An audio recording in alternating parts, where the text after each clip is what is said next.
جن لوگوں نے اپنی اولاد کو بے وقوفی سے ناسمجھی سے قتل کیا اور اللہ پر افترا کر کے اس کی عطا فرمائی ہوئی روزی کو حرام ٹھہرایا وہ گھاٹے میں پڑ گئے.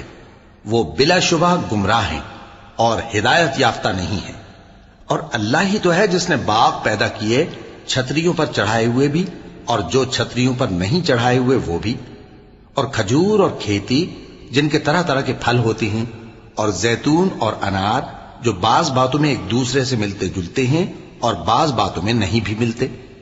جب یہ چیزیں پھلیں تو ان کے پھل کھاؤ, اور جس دن پھل توڑو اور کھیتی کاٹو تو اس کا حق بھی اس میں سے ادا کرو, اور بیجا نہ اڑانا کہ اللہ بیجا اڑانے والوں کو دوست نہیں رکھتا. اور مویشیوں میں بوجھ اٹھانے والے یعنی بڑے بڑے بھی پیدا کیے اور زمین سے لگے ہوئے یعنی چھوٹے چھوٹے بھی.